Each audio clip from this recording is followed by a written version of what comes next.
Asgard Stories, Tales from Norse Mythology by Mary H. Foster and Mabel H. Cummings. Read by Christopher Soulsby of Vikings, Voyages, and Adventures. Chapter 1. The Story of the Beginning. The people who lived long ago in the far-off lands of the north watched the wonderful things that happened out of doors every day, just as we do. But they did not know about the one loving God who is the Father of all, who made them and the world and rules it by his wise laws. So they thought there must be a great many unseen powers living in the clouds, in the wind, in the storms and the sunshine, and doing all those wonders that no man could do. And so those northern people, who were our own forefathers, came to believe in many gods, one for the sun, another for the thunder, another for the flowers, and so on. In the long, dark winters, when the bright sun had gone away from them, these Northmen had time to think many thoughts about the powers of frost and wind and storms, which they called giants, and they used to tell stories and sing songs about the short, bright summer, the thawing out of the streams and lakes, the coming of the birds and flowers. With great joy the people saw the bright sun god, Balder, come back to them in the spring after the long darkness, and knew that they owed their lives to his friendly warmth and light. As we read the stories or myths told by those people long ago, we can see that they were meant to tell about the world around us. At first, the stories were told and sung from father to son, that is, from one generation to another. But later, when people learned how to write, these myths were written down and kept with great love and care. This is the story they told of the beginning. At first, before living creatures were in the world, it was all rough and without order. Far to the north it was very cold, for ice and snow were everywhere. Toward the south there was fire, and from the meeting of the fire and the cold, a thick vapor was formed, from which sprang a huge giant. On looking about for some food, he saw a cow, who was also searching for something to eat. The ice tasted salt, and when the cow began to lick it, a head appeared, and at last the whole figure of a god stood before her. From these two, the giant and the god, came the two great races of giants and gods who were always enemies to each other. The giants were constantly trying to break into Asgard, the home of the gods in the sky. The gods, on the other hand, watched and planned to keep out the giants and to drive them back to their own stronghold, Utgard. Our world, where men and women lived, was between Utgard and Asgard. It was called Midgard. And around this Midgard world, under the ocean, was coiled a monstrous serpent, who grew so long that his tail grew down his throat. He was called the Midgard serpent. A wonderful tree named Yggdrasil connected all the worlds. This great ash tree had its roots in Utgard, and the tops of its branches reached up so high as to overshadow Asgard. Its three main roots were watered by three fountains, and near one of them sat the wise giant Mimir, of whom we shall hear later. The Norns, three sisters, also lived at the roots of Yggdrasil, and were careful to see that it was watered every day. A little gray squirrel was always running up and down the tree, jerking his tail and hurrying to tell the news to everyone along the way.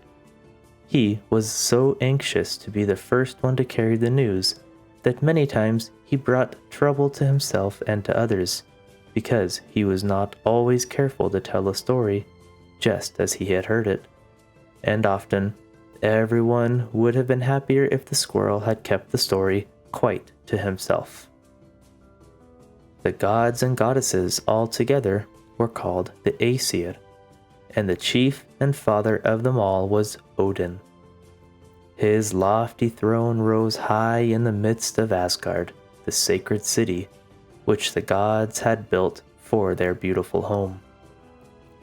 From Asgard, arching over and down to the lower world, was a rainbow bridge called Bifrost, the Trembling Bridge. Upon this the dwellers in Asgard could travel every day, all except the mighty Thor. His thunder chariot was too heavy for the Trembling Bridge, so he had to go around a longer way. After the gods had made men and women, and had taught them to dwell on the earth, in the world of Midgard, Odin looked forth one morning from his heavenly seat to see what further work was waiting for his helping hand. He noticed, far away below him, a race of small beings, some of them busy doing mischievous deeds, while others sat idle doing nothing. Odin sent for all these little people to come to him, and when they had reached Asgard and were admitted to his palace in Gladsheim, they entered the great judgment hall, where they found all the Aesir sitting, with Father Odin at their head. The little people waited in a crowd near the door, wondering what was going to happen to them, while Hermod, the messenger of the gods, ran to his master to say that they had come. Then the Allfather spoke to the little dwarfs about their evil deeds among men, and he told the naughtiest ones that they must go and live down underground, and look after the great furnace fire in the middle of the earth, to keep it always burning. Some must get coal to feed the fire, and others still were to have charge of the gold and silver and precious stones under the rocks. Not one of these busy dwarfs must ever appear during the day. Only by night must they venture to leave their tasks. "And now," said Odin, turning to the idle ones, "what have you been doing?" "We were doing nothing at all, so we could not have harmed anyone, and we pray you to spare us," cried they. "Do you not know that they who sit idle when they should be doing good deserve punishment too?" said Odin. "I shall put you in charge of all the trees and flowers, and shall send one of the Aesir to teach you, so that you may be doing some good in the world."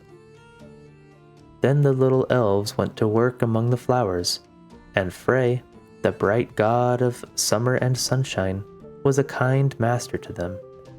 He taught them how to open the folded buds in the sunshine, to fill the honey cups, and lead the bees along the flower passages to find their food, to hatch the birds' eggs and teach the little ones their songs, and then each night to fetch the water for dewdrops to be hung on every leaf and blade of grass. When the work was finished and the moon had risen, these busy elves and fairies enjoyed many a happy evening, dancing and frisking on the green by moonlight. And so our world of Midgard was filled with busy work and play. Even now, in our time, the people in the lands of the north and in Germany have many old sayings and stories that have come down to them from the days long ago.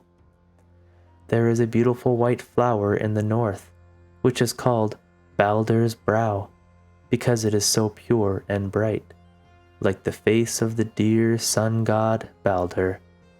And in some places, when the farmers gather in their harvest of grain, they leave a little bunch of it standing in the field for Father Odin's horse. We have some English names to remind us of those old tales of our forefathers, for we have Tuesday named for Tyr or Tu, the brave god who gave his right hand to save his friends. Wednesday, or Woden's named for Odin. Thursday for Thor, the thunder god. And Friday for either the goddess Frigga or Freya, or for Frey, the god of summer, who ruled the fairies.